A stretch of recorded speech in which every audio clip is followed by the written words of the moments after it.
छोटी छोटी गैया छोटे छोटे ग्वाल, छोटो सो मेरो मदन गोपाल। छोटी छोटी गैया छोटे छोटे ग्वाल, छोटो सो नन्नो सो प्यारो सो मेरो मदन गोपाल, प्यारो सो मेरो मदन गोपाल। बहुत बहुत स्वागत है आप सभी का राधा सहचरी चैनल पर। छोटो सो मेरो मदन गोपाल। और जो छोटी छोटी गैयों की बात होती है तो हमें क्या याद आता है? हमें याद आता है भगवान श्री कृष्ण का गैयों के प्रति प्रेम, बछड़ों के प्रति प्रेम। कितना प्रेम करते हैं भगवान गौ माता से कि उनकी सेवा करने के लिए भगवान गोपाल बन गए, गोविंद बन गए। गौओं की सेवा करने की वजह से ही भगवान के गोविंद और गोपाल नाम पड़े हैं। तो कितना प्रेम उन्हें है कि खुद सेवा करते हैं। नंद बाबा की 9 लाख गैया थी। 9 लाख गैया होने का मतलब आप समझिए कितना ज्यादा काम उनके घर में होगा और कितने ज्यादा काम करने वाले उनके घर में होंगे। नंद बाबा स्वयं थोड़ा ना देखते थे, बट उतनी सारी गैया होने के बाद भी कितने प्रेम से उनकी सेवा सब नंद भवन में हुआ करती थी। और कृष्णा वो तो इतना प्रेम करते थे गौ माता से कि क्या कहें। पिछली वीडियो में हमने सुना था ना कि भगवान की स्पेशल 8 गैया थी जिनका दूध निकाल के भगवान को पिलाया जाता था और कितनी सुंदर सेवा उन गैयाओं की सबकी हुआ करती थी। तो आज जो हमारे प्यारे लाला है ना, वो 5 वर्ष उनके कंप्लीट हो गए हैं और वो 6ठे वर्ष में लगे हैं। और अभी जब 5 वर्ष तक के थे तो गौ माता से उनका इतना प्रेम था कि पहले से ही जिद कर रहे थे मैया से कि मैं तो गौचारण कराने जाऊंगा, मैं ग्वाला हूँ, मेरे पास गैया है तो आप मुझे जाने दो।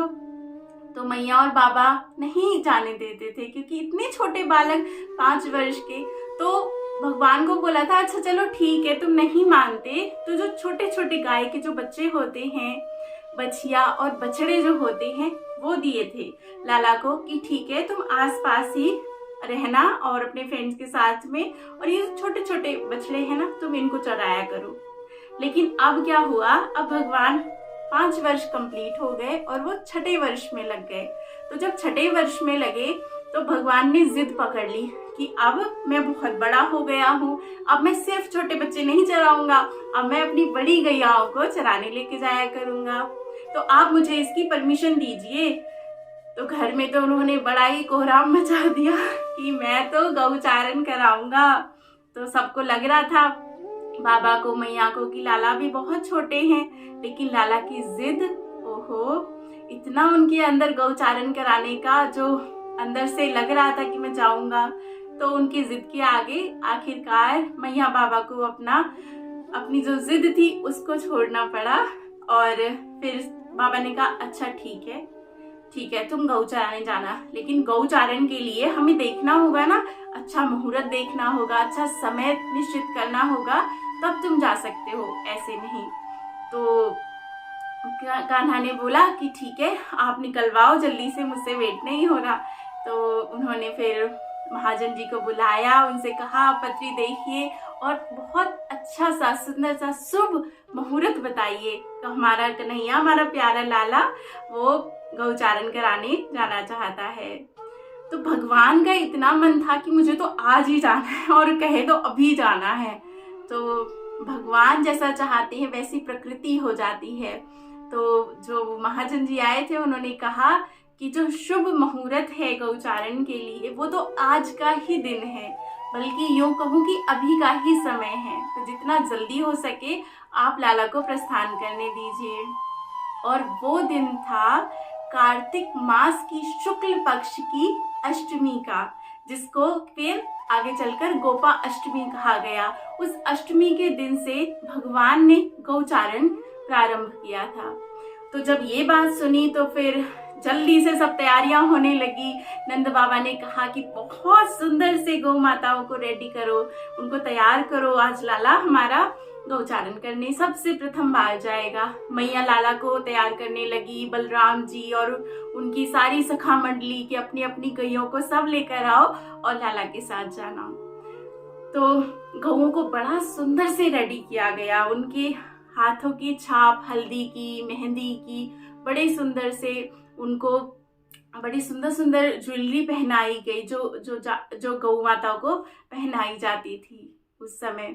और भगवान का घर है तो क्या स्वर्ण, क्या चांदी, क्या हीरे, क्या जवाहरात।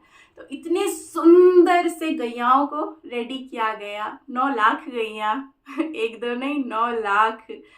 तो और क्या हुआ, आज गैया भी बड़ी प्रसन्न हैं। उनको इतना आनंद मिल रहा है कि हम जिसके लिए वास्तव में हमने ये जो गौ माता का जो शरीर है वो धारण किया, वास्तव में ये जितने भी गाय बने थे, जितने ग्वाले बने थे, इवन यूं कहें जो पत्ते, वृक्ष, छोटे मोटे कीड़े मकोड़े, कुछ भी जो भगवान की लीला में थे वो कोई साधारण नहीं थे। वो सब बड़े बड़े ऋषि मुनि थे जिन्होंने लाखों वर्षों तक तपस्या करके भगवान का सानिध्य मांगा था। और इस कृष्ण लीला में भगवान ने सबको आनंद दिया। तो इसीलिए जो सारी गौएं हैं वो बड़ी प्रसन्न हैं कि फाइनली आज हम अपने प्रियतम के साथ पर्सनल टाइम स्पेंड किया करेंगे। हर किसी को अपने प्रियतम के साथ में एक पर्सनल टाइम स्पेंड करना बहुत अच्छा लगता है ना, जिसमें वो हमारे और हम उनके। तो गैयाओं के लिए वो बड़ा ही सुंदर समय था कि श्याम सुंदर के साथ हम डेली गौचारण के लिए जाया करेंगे और भगवान हमसे प्रेम करेंगे, हमारे साथ खेलेंगे, हमें छुएंगे, हमसे बात करेंगे। तो गैया बड़ी प्रसन्न। और इधर भगवान की प्रसन्नता का तो कहना ही क्या, जो उनकी मनौती थी वो पूरी हो रही थी। तो मैया बड़ा ही सुंदर सा श्रृंगार करती हैं लाला का। लाला को आज वो ग्वाला बनाती हैं, ऐसे करके पट्टी बांधी होती है, सर पे मोरपंख सुंदर सा लगाया होता है, बड़ी सुंदर सी ज्वेलरी। और जो यशोदा मैया है वो लाला को बड़ी सुंदर सी फूलों की जो माला है वो उनके कंठ में पहनाती हैं। बड़ा ही सुंदर उनका श्रृंगार करती हैं। बांसुरी लेते हैं, उसको अपनी पेट में बांध लेते हैं, मतलब कमर पे ऐसे जो कपड़ा बंधा होता है उसमें घुसा लेते हैं और बड़े प्यारे लगते हैं। पैर में, उनके चरणों में बड़े सुंदर सुंदर से नुपुर हैं, कड़े इतने सुंदर पहने हैं, बाजूबंद पहने हैं। और लाला की शोभा, ओ हो, खैर इनकी शोभा का तो क्या कहना, हर समय ही बड़े ही सुंदर लगते हैं। तो लेकिन जो भगवान की ये ग्वाल स्वरूप निकल के आया ना, सबका बड़ा ही मन उस पर मोहित हुआ। बड़े ही सुंदर वो लग रहे थे। अच्छा, सब जब रेडी हो गई, गौ माता जो सब है वो भी रेडी हो गई। सब जो जाना था भगवान के साथ में, उनके ग्वाल वाल सब रेडी हो गए।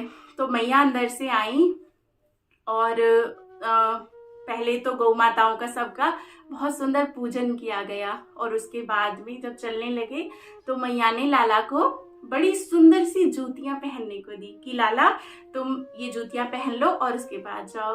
लाला कहते हैं जूतियां? नहीं, मुझे जूतियां नहीं पहननी है।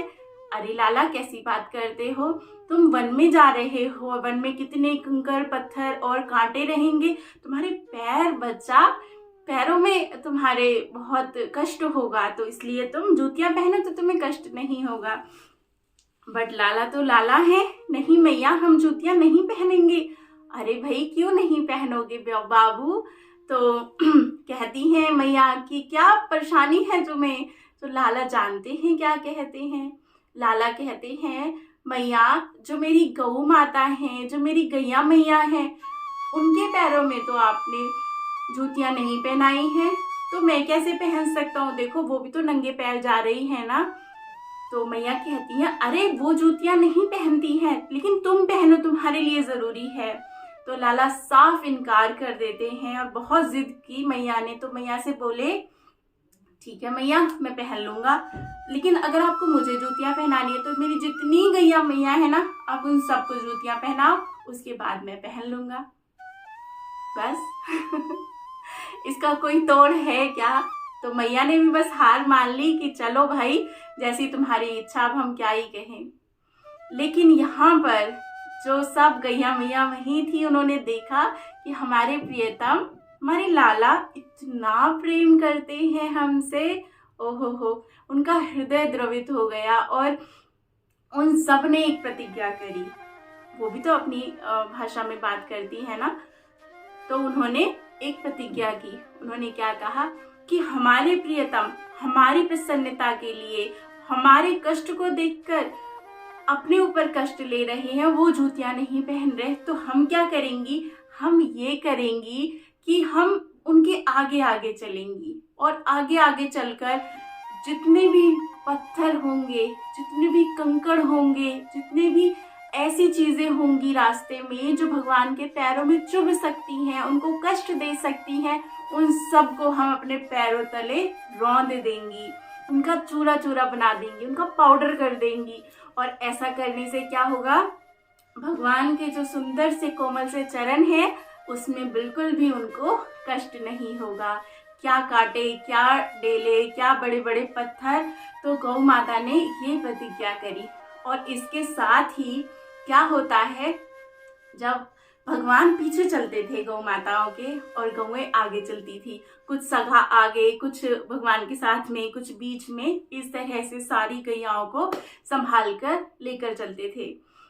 तो क्या होता था, गौ माता जितने भी रास्ते में जो भी कंकड़ पत्थर आते थे उन सब का चूरा बना देती थी। और उसके बाद क्योंकि कृष्ण उनके साथ में है, वो प्रियतम उनके साथ में है, इस वजह से जो गौ माता है उनके जो स्तन हैं प्रेम की वजह से वो झरने लगते थे, उनसे दूध गिरने लगता था। तो एक तो मिट्टी जो सारी थी वो चूरा चूरा हो गई, पाउडर सा हो गया, है ना, और दूसरा उसके ऊपर उनका दूध गिरता था। तो ऐसा होने से जो वो मिट्टी थी बड़ी ही सॉफ्ट सॉफ्ट सी हो जाती थी, बड़ी अच्छी हो जाती थी, ठंडी ठंडी हो जाती थी। तो जब भगवान अपने चरण रखते थे तो भगवान को बड़ा ही आनंद मिलता था। और जानते हैं, भगवान के वो चरण चिन्ह आज भी हैं।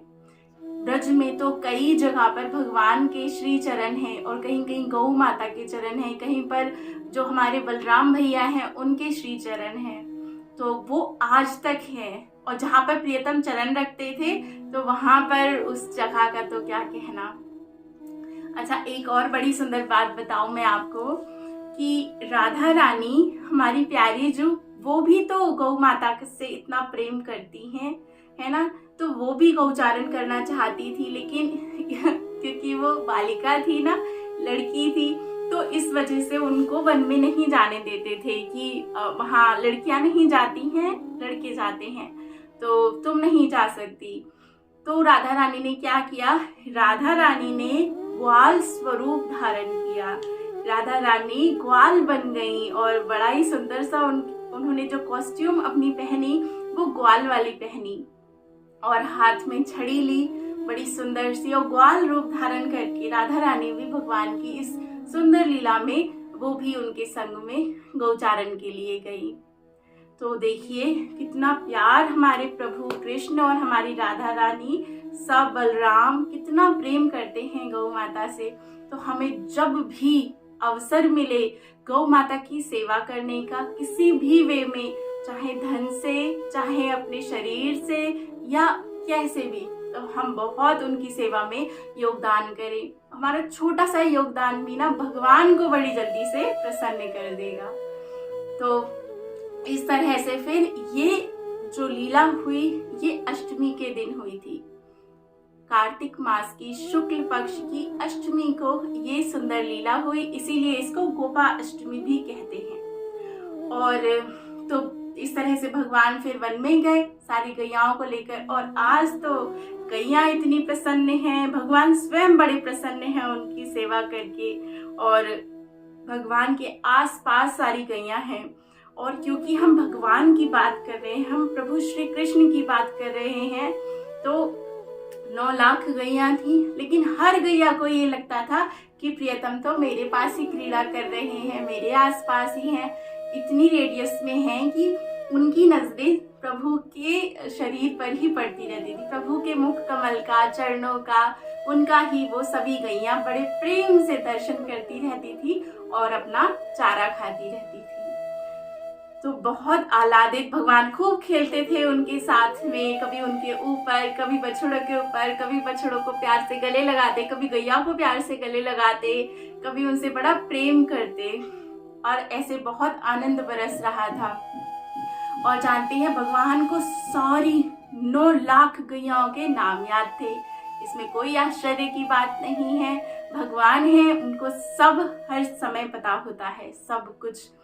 तो जब भी कोई गैया भगवान को नहीं दिखती थी, चढ़ते चढ़ते थोड़ा बहुत आगे निकल गई और दिख नहीं रही है, तो भगवान को बुलाना ही जाने का समय हो गया, शाम का टाइम हो गया, 4 बज गए हैं, तो अब घर के लिए प्रस्थान करना है।